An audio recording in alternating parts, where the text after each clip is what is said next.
Baik, selamat pagi Bu Bebe dan teman-teman. Hari ini saya akan mempresentasikan proposal skripsi saya tentang peningkatan pengetahuan mengenai antibiotik pada mahasiswa kampus 3 Universitas Sanata Dharma Non-Farmasi dengan metode penyuluhan. Latar belakangnya, penggunaan antibiotik yang tidak tepat dapat membahayakan dan menjadi ancaman global, penyalahgunaan dan resistensi. Menurut WHO, antibiotik merupakan salah satu jenis obat yang sering disalahgunakan dengan tidak tepat dan berakibat terjadinya resistensi terhadap kuman. Hal ini terjadi karena kurangnya pengetahuan masyarakat tentang penggunaan antibiotik yang tepat. Penggunaan antibiotik yang berlebihan dan tidak tepat dapat menyebabkan peningkatan munculnya bakteri patogen yang resisten terhadap berbagai obat antibiotik. Selain masalah resistensi, penggunaan obat yang tidak rasional sudah menjadi masalah dunia. Studi yang dilakukan menunjukkan bahwa pemuda berpendidikan seperti mahasiswa turut ambil andil dalam penyalahgunaan antibiotik dengan mengonsumsinya tanpa resep dokter. Data yang diperoleh, 76% mahasiswa di Universitas Karachi, Pakistan telah melakukan pengobatan mandiri tanpa berkonsultasi terlebih dahulu kepada dokter. Mengapa memilih mahasiswa? Karena mahasiswa atau mahasiswi merupakan salah satu komponen masyarakat yang memiliki pengetahuan tinggi yang diharapkan dapat memiliki pengetahuan yang baik tentang antibiotik dan dapat mengedukasi keluarga, teman, dan masyarakat untuk tidak menggunakan antibiotik tanpa resep.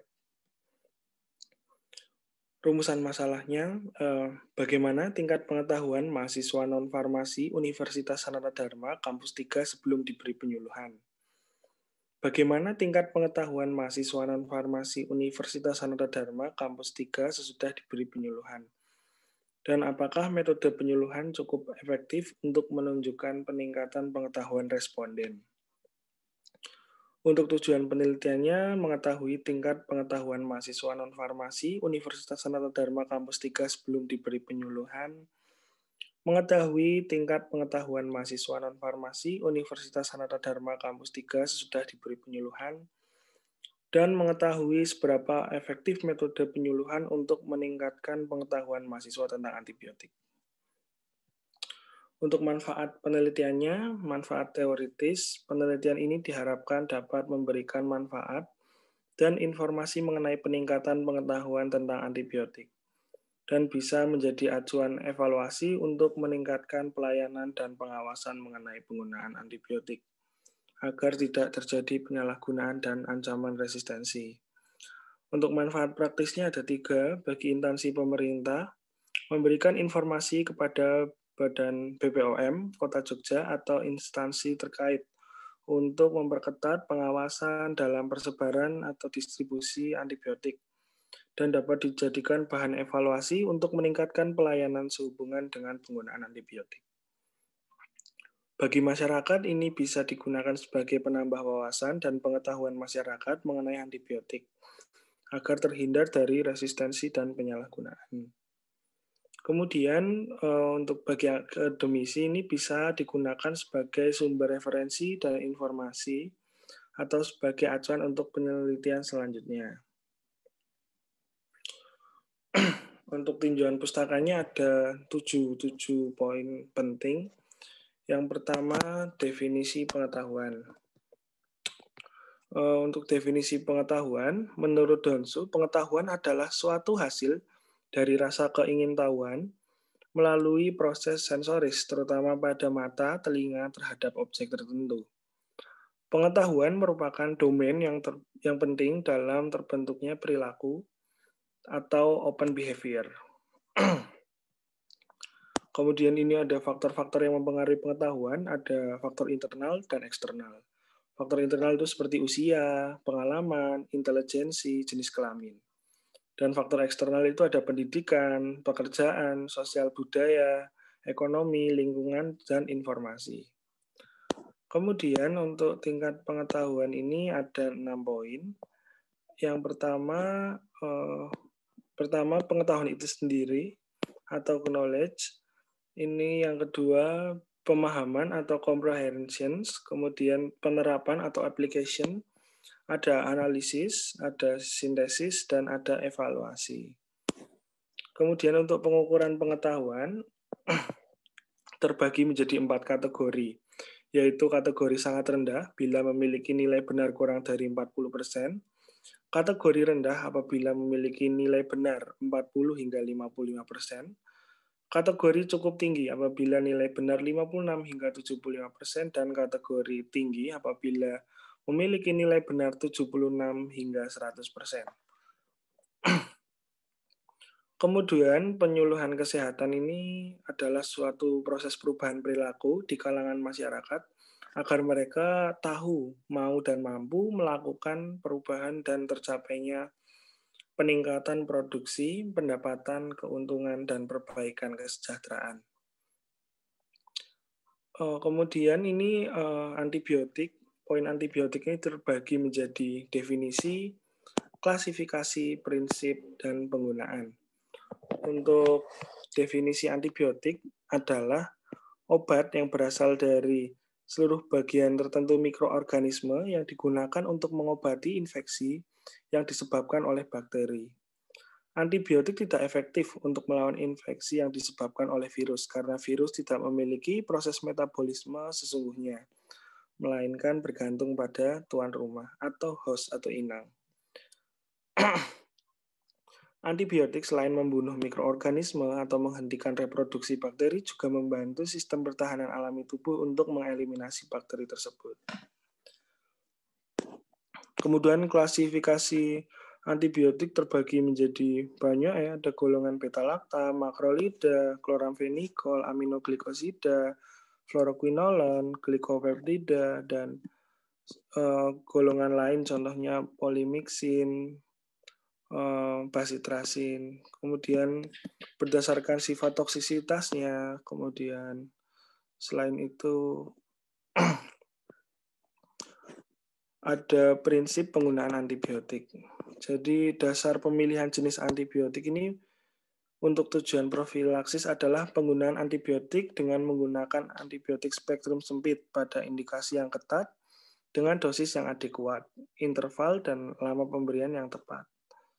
Kemudian ada pemilihan jenis antibiotik harus berdasarkan informasi yang spektrum kuman penyebab infeksi dan pola kepekaan kuman terhadap antibiotik.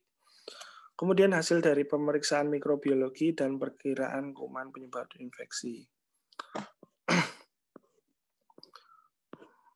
Kemudian rute pemberian antibiotik, yaitu antibiotik profilaksis diberikan secara IV. Dan untuk menghindari resiko yang tidak diharapkan, dianjurkan pemberian antibiotik intravena drip. Nah, kemudian untuk poin resistensi. Resistensi antibiotik didefinisikan sebagai tidak terhambatnya pertumbuhan bakteri dengan pemberian antibiotik secara sistemik dengan dosis normal atau kadar hambat minimal. Timbulnya resistensi terhadap suatu antibiotik terjadi berdasarkan salah satu atau lebih mekanisme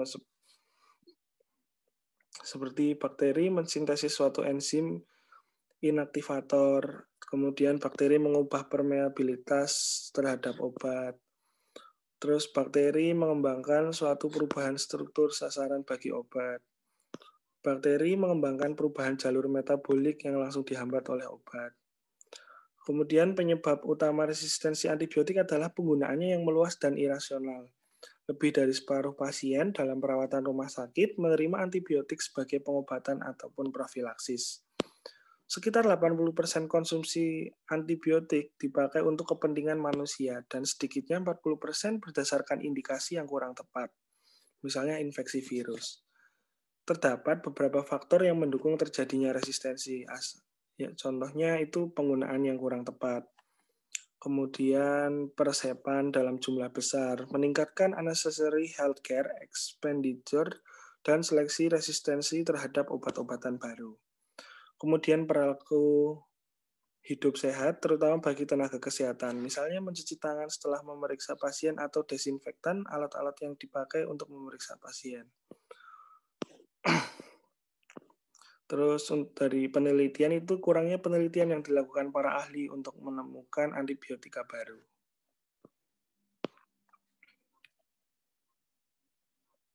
Nah, untuk landasan teorinya, pada zaman yang semakin maju, pengobatan sendiri menggunakan antibiotika menjadi masalah yang serius karena kurangnya rasionalitas penggunaan antibiotika. Salah satu akibat penyalahgunaan antibiotik adalah itu resistensi bakteri. Kemudian kurangnya pengetahuan masyarakat juga itu dapat meningkatkan resistensi bakteri. Contohnya jika masyarakat tuh pakai antibiotik itu tidak dikonsumsi sampai habis atau dibagikan kepada orang lain.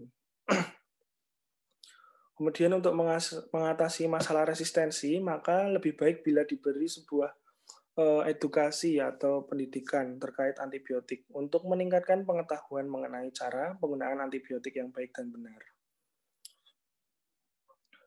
Kemudian ini penyuluhan adalah proses perubahan perilaku di kalangan masyarakat agar mereka tuh mau dan mampu melakukan perubahan dan tercapainya peningkatan produksi, pendapatan, keuntungan, dan perbaikan kesejahteraan. Pada dasarnya penyuluhan kesehatan identik dengan pendidikan kesehatan karena keduanya itu berorientasi terhadap perubahan perilaku yang diharapkan, yaitu perilaku hidup sehat sehingga mempunyai kemampuan mengenal masalah kesehatan dirinya, keluarga, dan kelompoknya dalam meningkatkan kesehatannya. Sehingga untuk meningkatkan pengetahuan terhadap penggunaan antibiotik perlu diberikan edukasi kesehatan yaitu dengan penyuluhan. Penyuluhan ini adalah cara yang paling umum dan dasar untuk meningkatkan pengetahuan. Hipotesisnya terdapat peningkatan pengetahuan pada mahasiswa setelah pemberian penyuluhan mengenai antibiotik. Kemudian metodologi penelitiannya, penelitian yang dilakukan merupakan jenis penelitian pre-experimental design atau one group pretest post-test. Karena eksperimen ini terdapat pretest, kemudian pemberian perlakuan, yaitu pada saat penyuluhan dan post-test di akhir, untuk melihat atau mengukur pengetahuan dari responden. Kemudian metode penelitian yang digunakan adalah survei pre-post intervention, yaitu pengambilan data dilakukan. Untuk variabelnya, variabel bebasnya itu edukasi melalui penyuluhan. Variabel tergantungnya nilai pengetahuan dari responden dan variabel pengacaunya itu kalau yang terkendali itu berarti informasi mengenai antibiotik yang dapat secara formal, misalnya ketika kita sekolah. Kalau yang tak terkendali itu informasi mengenai antibiotika yang didapat melalui media massa seperti koran, majalah, atau media massa elektronik lainnya. Kemudian alat yang digunakan adalah kuesioner yang sebelumnya harus dilakukan uji validitas serta reliabilitas. Kemudian untuk menghitung sampel, jadi respondennya ini kan mahasiswa non-farmasi Universitas Sanata Dharma Kampus 3. Jadi perhitungan besar sampel ini pakai rumus Slovin dengan rumus N sama dengan N per N kali D kuadrat. Jadi jumlah sama dengan populasi dibagi 1 tambah populasi dikali bias. Biasnya dikuadratkan. Jadi misalnya total mahasiswanya ini 2.315, kemudian dihitung ketemunya 96 orang. Kemudian untuk mengantisipasi hilangnya responden, karena kriteria eksklusi, maka diberi tambahan sebanyak 10%, jadi jumlah sampel yang dibutuhkan sekitar 106 responden. Nah, ini untuk kriteria inklusi dan eksklusinya. Kriteria inklusinya itu mahasiswa aktif 18 hingga 20 tahun, bersedia menjadi responden, dan pernah mengkonsumsi antibiotik. Kriteria eksklusinya tidak bersedia menjadi responden dan tidak hadir ketika penyuluhan. Nah, ini tata cara penelitian. Yang pertama itu perumusan masalah dan tujuan, ada perizinan, kemudian penyusunan kuesioner, uji validitas dan reliabilitas, pemberian pretest, pemberian perlakuan, pemberian post-test, melakukan analisa data, membuat pembahasan, dan penarikan kesimpulan. Kemudian ini analisa datanya, jadi ada 40 pertanyaan pada pretest dan post-test. Bila jawabannya benar, diberi nilai 1, dan bila salah, diberi nilai 0. Untuk pengukuran persentase, maka dihitung dengan rumus persentase sama dengan jumlah jawaban benar dibagi jumlah seluruh soal dikalikan 100%. Kemudian ada uji hipotesis. Uji hipotesis ini untuk mengukur peningkatan pengetahuan mengenai antibiotik sebelum dan sesudah intervensi dengan metode penyuluhan.